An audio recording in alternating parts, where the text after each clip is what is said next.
discuss Exile.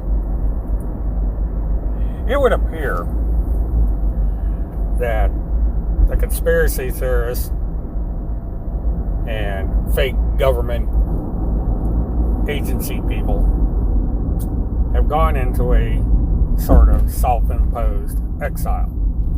They've given up trying to survive on Twitter and on YouTube and elsewhere, and have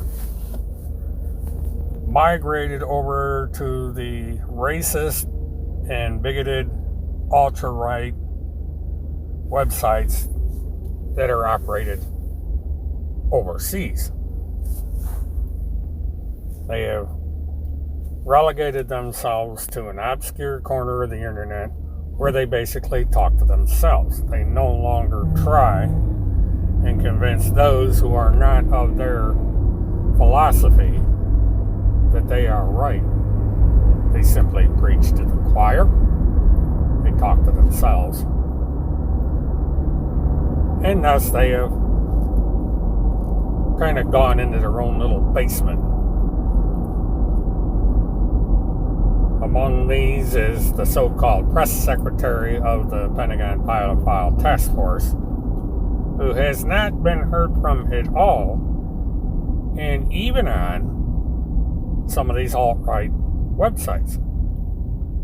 No live streaming, no videos with his imagery in it, just obscure music videos that last 10, 15 minutes. If that, majority of them seem to be lasting about 5 minutes. And it's the same thing over and over again. It's a PowerPoint presentation with the same song played in the background. Much to the consternation of those who bother to tune in to this man preaching to the choir, and they don't like his style. And in a way, that's all fine and good. The only problem is these people seem to like to migrate over to my live stream when I bother to do it and try to troll it.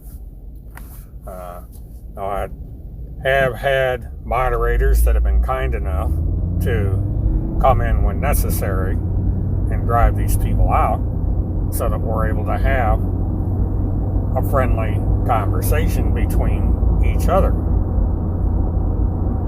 Now, the last live stream I had, I suffered a severe software crash. And I'm basically going to refrain from live streaming for a while until I can iron out exactly what's going on. I'm having problems with buffering. I'm having a problem with the settings. And I'm doing some research with people that I know who work directly for YouTube to see if I can iron out what seems to be going on. And on top of that, I have an extremely busy schedule that's got me tied up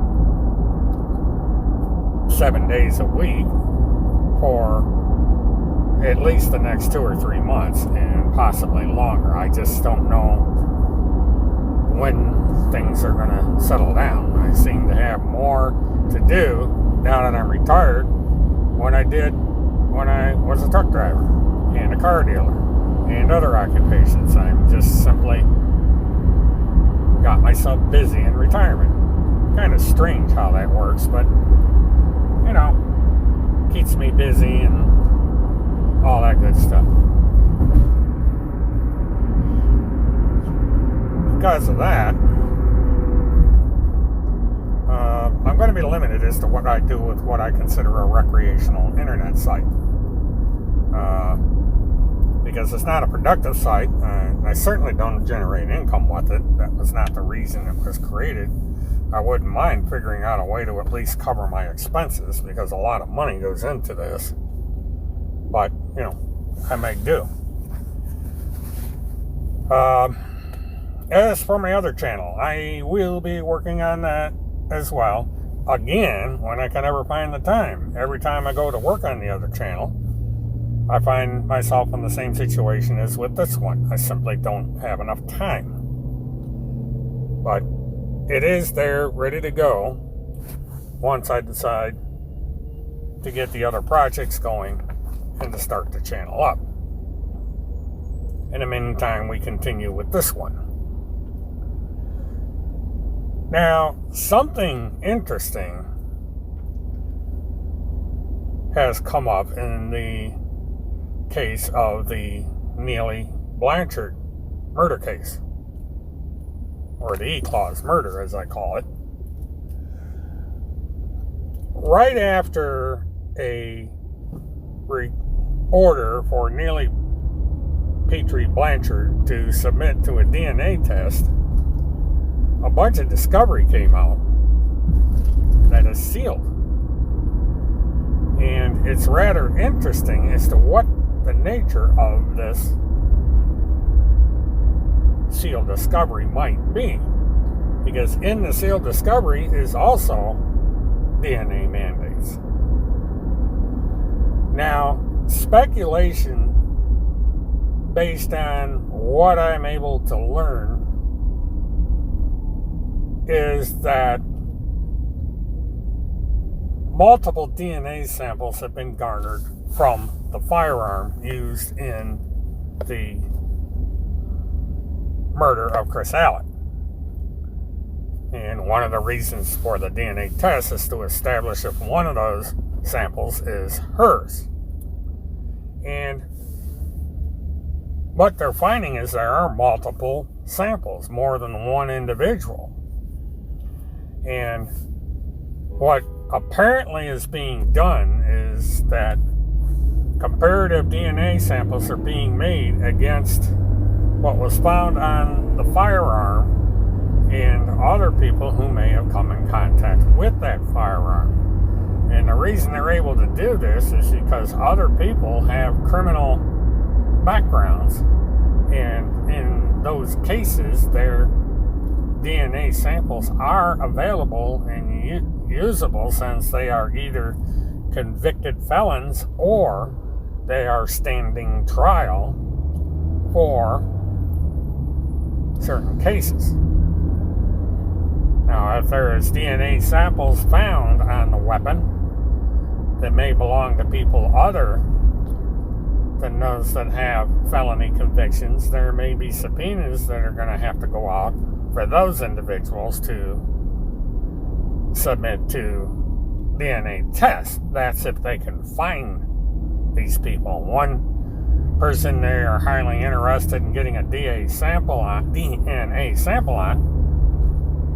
is a fugitive from justice, and they cannot figure out where he is, or at least the Florida officials can at the moment. But that doesn't mean that sometime down the road they can hunt him out and compel him to provide a DNA sample to the court. Now, similar situation apparently is showing up with the Cynthia Edsug case. There is talk that there may be a necessity for DNA testing to be done on that weapon as well, and on other evidence that was found in her residence and when she was under arrest. And the same, by the way, backtracking a little bit, with the Neely Blanchard case. There was a thorough search done of the Hallett residence. There was a thorough search done of the last known residence of Neely Blanchard, and investigations into people that she has had contact with prior to Chris Hallett's murder are underway.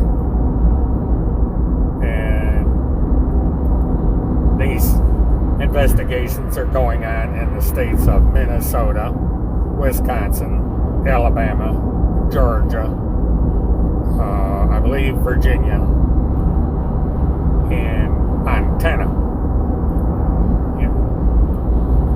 Montana in the case of the Exile case. I'm not so sure if Montana is going to fall into the Blanchard case.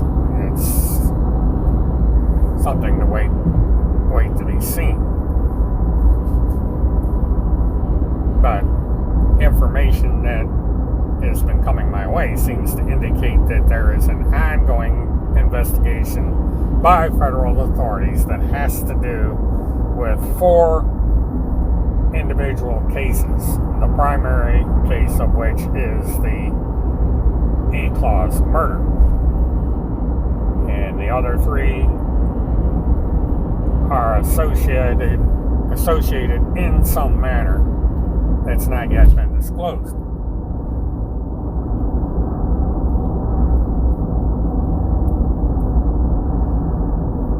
Now, in the Phil McConnell case, the next step in the process is going to be on March 24th. There is going to be a remote hearing to determine the course of action on that case. Basically a status hearing. Right now, Phil McConnell is under house arrest in the state of Wisconsin in his residence. The same restrictions apply to Mr. McConnell that applied to him when he was in the state of Florida. Now, as a side note, it would appear that an individual known as Dr. Good Vibes is basically taking over things and is operating a YouTube channel based on his own personal interest, some of which I understand is rather odd.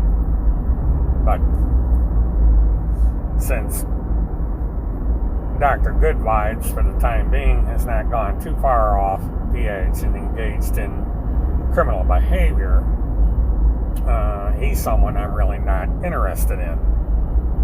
He's just another one of these weirdos that populate the internet.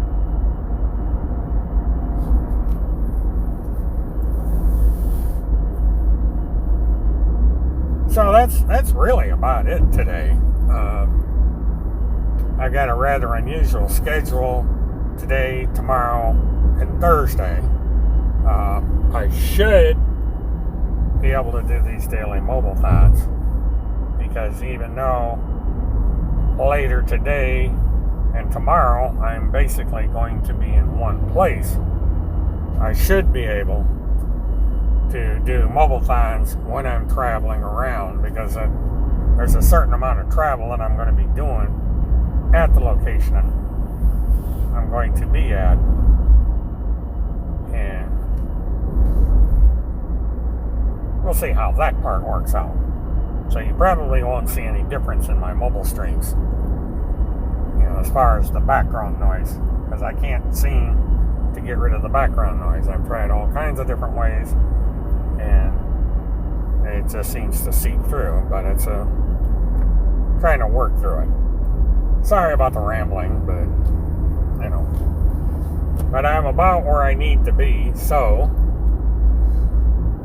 I'm going to ask that you like, subscribe, share, hit the notification button, keep in touch, and let me see what else I can do with this channel as the days go on.